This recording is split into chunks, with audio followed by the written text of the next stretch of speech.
Takeda est le premier groupe pharmaceutique japonais dans le monde, le 10e groupe pharmaceutique mondial. Et effectivement, nous sommes leaders dans ce segment singulier des maladies rares.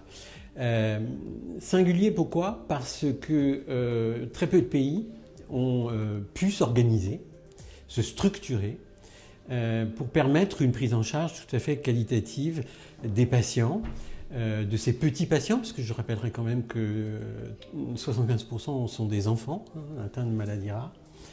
Et la France s'est singularisée dans le monde grâce, depuis 2005, ces 3 plans successifs de maladies rares et est devenue une terre extrêmement fertile au développement des médicaments en maladies rares, au point qu'un groupe comme le mien n'a pas un seul de ces essais, de ces futures molécules qui ne soit avec des centres de recherche clinique sur le sol de France.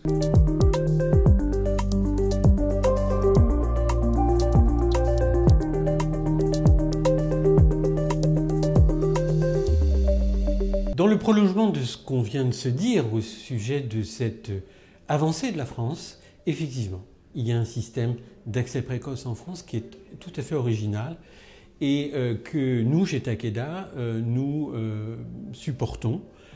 Sur les 3 dernières années, juste à titre d'exemple, nous avons 9 ATU nominatives et de cohorte et une RTU.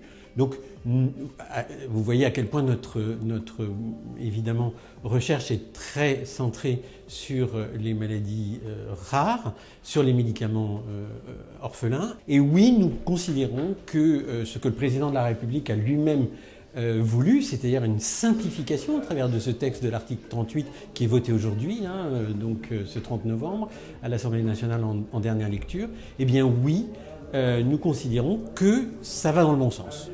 Néanmoins, nous restons extrêmement vigilants parce que, effectivement, derrière le texte, il va falloir un certain nombre de décrets d'application et avec donc le LEM, nous resterons tout à fait vigilants à ces textes d'application. Pouvoir donner à l'évaluateur des données en vie réelle après les essais thérapeutiques qui ont conduit à une AMM, en même temps, quand c'est bien fait, quand on peut le faire, eh bien ça c'est très précieux parce qu'effectivement c'est un package de données qui prend une cohérence à la fois sur la recherche académique versus comparateur actif ou placebo, mais aussi la vraie vie.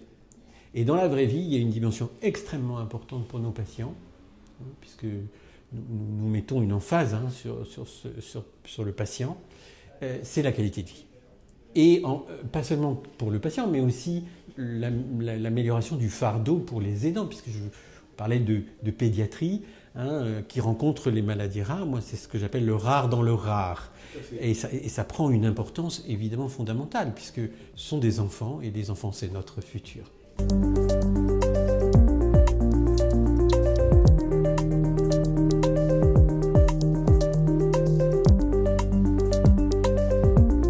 La puissance des données, c'est un vecteur très important pour ce segment très spécifique des maladies rares.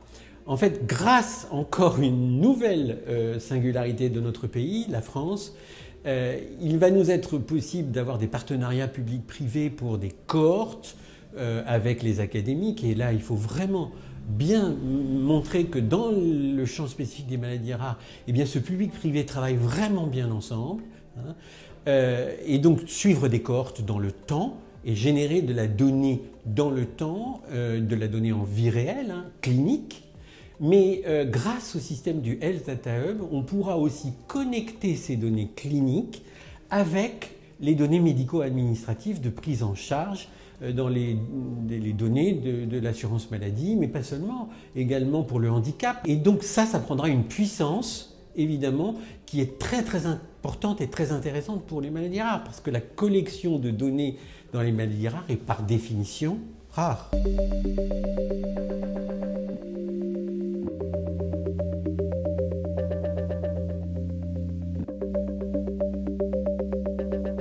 Certainement accroître la pertinence des prescriptions, pouvoir bien cerner quels sont les bons répondeurs au traitement, dont je vous rappelle quand même que pour beaucoup d'entre eux, ils sont très coûteux pour la collectivité. Donc vraiment le bon usage de ces traitements, le bon traitement, le bon patient. On voit aussi que les ruptures d'innovation vont très vite à s'implémenter dans le champ des maladies rares. Hein. Nous, par exemple, on a une molécule qu'on est en train de lancer dans l'angioœdème héréditaire. La population cible est entre 150 et 300 patients dans le pays, sur 65 millions d'habitants. Et bien, rien que le système d'accès précoce de l'ATU de cohorte nous a permis de traiter 140 patients. C'est donc que le traitement était très attendu et est une vraie rupture. C'est ça qui est important. L'innovation, c'est ça. C'est changer la vie des gens.